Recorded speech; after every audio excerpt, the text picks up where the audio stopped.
Can I give you another option? And then you could tell me if you'd rather go on this journey. Sure. It's the newest episode of Flagrant. Well, here's the thing. Dave Smith is Jewish, but is very anti-Zionist. But he's like anti-woke, I think. So he's like a libertarian. So there's some things he says which are super based, and then other things he says where you're like, ooh, that misses the mark a little bit. I wouldn't have said that. Do you know Candace? No. She's like the sweetest lady. No, she's not. No, she's not. That's what I mean. That's where I'm like, Dave, you are being wrong. Well, you're being you're wrong. You're being taken. You're being had. I don't even believe that. I'm just like, what are you being paid? What's going on, dog? Like David Smith? Off? Yeah, is he being paid off? To be what? Pro Candace Owens? No. I think he genuinely thinks she's the sweetest lady because she's fucking not. She's definitely fucking not. She's definitely fucking not. And for him to say that makes me question everything because what is your sense of reality then? It's because he's coming from a libertarian perspective. So he's very anti-war. Anti-woke. But he's also anti-woke. Exactly. Libertarians annoy the fuck out of me. Like something like Charlottesville was like the best thing for MSNBC. Yeah. Because they're like, yes, perfect. Yeah. See, these are the Trump supporters. Even though it was like 200 people, it was not. That wasn't the 63 million people. Who for sure. Yeah. Is I would not want to be in the room with these men. I mean, it's a sausage fest. And that's not usually an issue for me. No, I understand that. I find, especially these two men in the frame right here, insufferable. Okay, so let's keep going. Yeah. Or toxic masculinity, all these things. Like but it's all at 2011, 2012. It's like, and then it skyrockets up. All of them in unison, all just started doing it. Like election time. Well, it was specific doing it as in talking about gender issues, I think, is what he's talking about. Well, I think he's talking about all the issues that the left is focusing on. Yeah, let me just back up. The message of it was we are the 99%. And we're getting robbed by the... And we're getting robbed by the... And they didn't even really mean 99%. They meant like 99.9%. They were like, it's the people who own banks against the rest of us. And the fear of that becoming trendy, that catching on, and there being a unified front against these banks or these people in power makes them reposition the conversation to something that, one, those liberals that are out there have to support. They have to support the pro-transgender argument because if they don't, then they're going to look bigoted. Oh, wow, it's like the perfect foil. Dude, they're such geniuses. Listen, they found the perfect thing that, first of all, just like you said, any left liberal type can't be against because your whole identity is that you're the non-bigoted ones, right? So you can't be against anything that might make you bigoted. At the edge of the building, and you're just like, oh. Well, listen, and look, this is like what always happens, though. They always try to like infiltrate these movements and push them into culture. He's making an argument that gender stuff started to become more in the cultural zeitgeist because of the CIA, that it's a psyops. That's where it came from. He's not right, but he's not wrong. In the sense that within all of these movements, you definitely have that happen, right? To sow division amongst people that are on that same side. It's very well documented. Right. It's not a shock. It's not like... We're in this really interesting, weird, like surreal time in fascism where it's like, we're there, but we kind of like willingly got into the cage, kind of. People don't realize how intense the actual chokehold that our government has on us right now. And how they're really kind of dictating everything and how even people that were in the middle class or making six figures or whatever, you're still a peasant. You're not in charge of anything. You're allowed to be in the managerial class. And that's even more true if you live in California or New York State. And also we have the celebrities, right? Celebrity status that's placating the masses and making everybody feel like maybe that could be me. I could be the next big star. I can make it big on this thing, you know? It's the Horatio Alger carrot on the stick vibe, you know? So he's not wrong. He ain't right. How can they be so proficient at like distracting and stoking the culture war? And the CIA and the deep state. Yeah. And so seemingly inefficient at everything else. Like, which government is doing it? We talk nonstop about how... Good question. There's different government bodies, right? There's the CIA, there's the NSA. Yeah, but I think what he's saying is like, obviously, yes, there's the different groups, right? Yeah. But there's largely people at play that are controlling the overall direction of where things are going. So he's saying, how is it that they're so good at fucking all this other shit and then not doing anything helpful over here? And I can answer that question. And it's because it's intentional. Yeah. You leave certain bureaucratic structures as is and let people go rot in the fucking the loops, right? That you have to, the bureaucratic chains, right? Getting anything done it takes forever. It takes a long time to pass things, to get things into motion and stuff like that. And it's intentional. Yeah. Because the goal is not actually to free people or take care of people or make people have better quality of life. It is about juicing the most amount of money and gaining power. So it doesn't matter. The government does not care about the well-being of the people. Yeah. We're all peasants in the eyes of the government. Like, yeah, why do you think they run the post office? I go, well, I don't know who would want. I don't know. And you're like, well, how do you get the information around? Yeah, there was a time that was the only way to get the information around. That's right. So you better fucking control it. Well, why is it that? But government's never been like, we need to have a monopoly on shoes. we need to make shoes because everyone needs shoes. It's like actually a really basic black need. people would revolt. Because not wearing these trash sneakers. Because we need shoes. These shoes don't match my hat. No, but the reason Trump ones was kind of fun.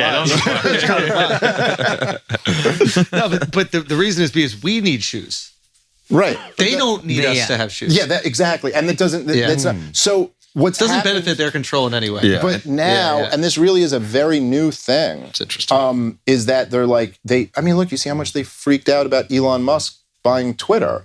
Like, why would it really matter to these people? Like, just like he probably thinks the answer is to privatize everything, right? He just said, like, what does it matter? Elon Musk. Yeah, but Elon Musk went from being worth $20 billion to $250 billion in like 10 years. And during COVID, all that money just went up to the like richest 8 to 10 people on the fucking planet or whatever. Yeah, it's pretty evil if you think about it. The wealth disparity it's insane. Don't you think that's like a mistake in his thinking? Oh, yeah, because he's like, it's almost as if he believes in like trickle down kind of, let people just privatize things. It's fine. Yeah, I mean, they were nuts over Elon Musk buying Twitter when he said he's going to make it a free speech platform. Real quick, do you think that... Is it really a free speech platform? No, free-ish.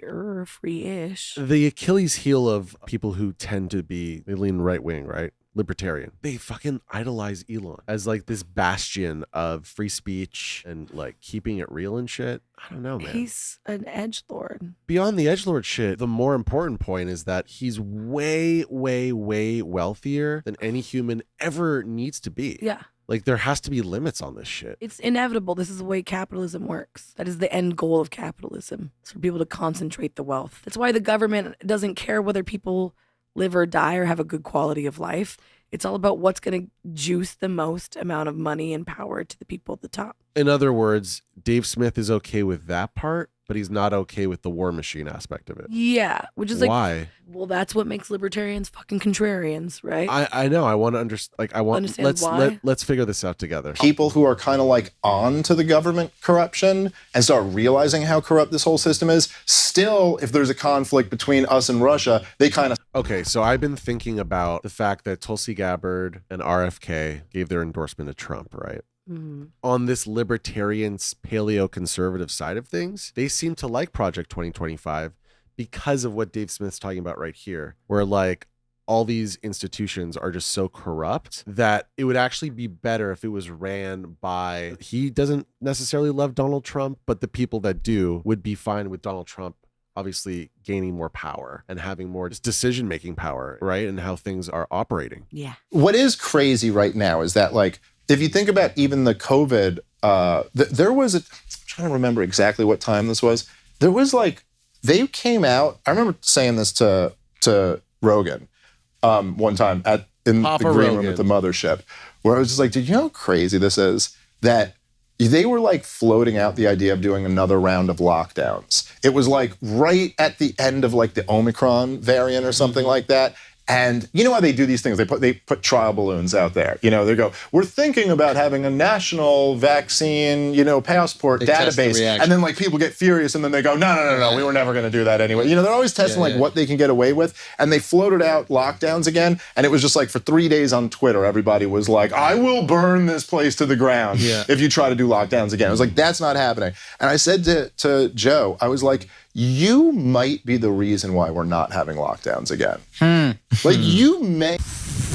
Wow. If it was all just corporate media and you hadn't like broken that paradigm, they may, I don't know for sure, but like that's what he really thinks. I think he's just sucking up to Papa Rogan. Okay, but is what I think. wouldn't the more obvious idea or theory behind this being that we needed people to go back to work, that they need the workforce moving because of money, not because of Joe Rogan? Definitely not because of Joe Rogan. It's not because of Joe Rogan. It's because they needed business as usual. They need everybody to get back the fuck to work. I think the point, I'm trying to get to this part of the video, but basically companies like Amazon, their profits skyrocketed, right? Because people are at home and doing a lot of online shopping, of course. But then mom and pop shops closed. Middle businesses. The government was giving everybody money to stay home. A lot of people were getting COVID relief unemployment. Yeah. And then people aren't working. Sure, people are spending more money online. Like those companies are still making money, but it was good for them, but they also wanted people to get back out there. Yeah, I know. You know what I mean?